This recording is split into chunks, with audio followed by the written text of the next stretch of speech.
নির্মম ভাবে একজন লোককে হত্যা করলো, পাথর নিক্ষেপ করে হত্যা করলো।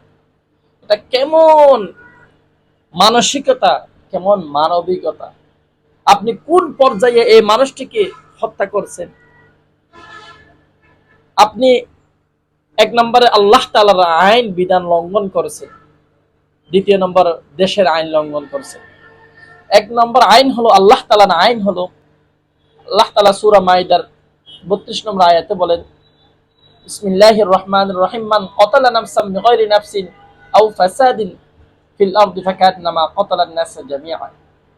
একজন নির্দোষ ব্যক্তিকে হত্যা করার অর্থ হলো সারা দুনিয়ার মানুষকে হত্যা করা। কিভাবে পারলেন একজন মানুষকে আপনি এত বড় একটা পাথর নিয়ে তার শরীরে নিক্ষেপ করা, তার মাথার উপর নিক্ষেপ করা? আপনার শরীরের এটা কেমন জাহিলি যোগ্যতার কাজ করলেন? এটা যেই দলের হোক না কেন, এটা নির্মম ভাবে একটা নির্দোষ ব্যক্তিকে কিভাবে আপনি হত্যা করছেন? এটা আপনার মানব অধিকার লঙ্ঘন করছেন আপনি।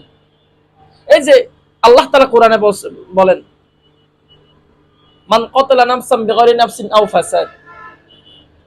অন্য জায়গার মধ্যে আছে আল্লাহ তাআলা বলেন জীবনের বদল জীবন দিতে হবে। আপনি যে সরাসরি তাকে যে হত্যা করছেন, এখন আপনাকেও কতল করা হলো ওয়াজিব, ফরজ, আল্লাহ তাআলার বিধান অনুসারে। আপনি কতল করার কে?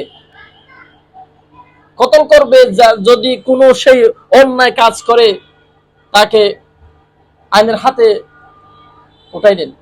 আপনি হত্যা করবেন কেন? হত্যা করছেন এত নির্মম ভাবে, এত জাহিলের যুগের মধ্যে হার বানাইছি।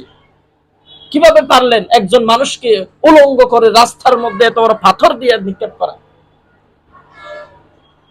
ভাই, সময় সুযোগ আপনারও আছে। আপনি এটা মনে করবেন না যে আপনি ওকে হত্যা করছে, আমার সাহস আছে, আমার আজকে শক্তি আছে। কিন্তু কাল আপনারও সময় আসতেছে। এই জন্য রাসূল পাক সাল্লাল্লাহু আলাইহি ওয়াসাল্লাম বলেন,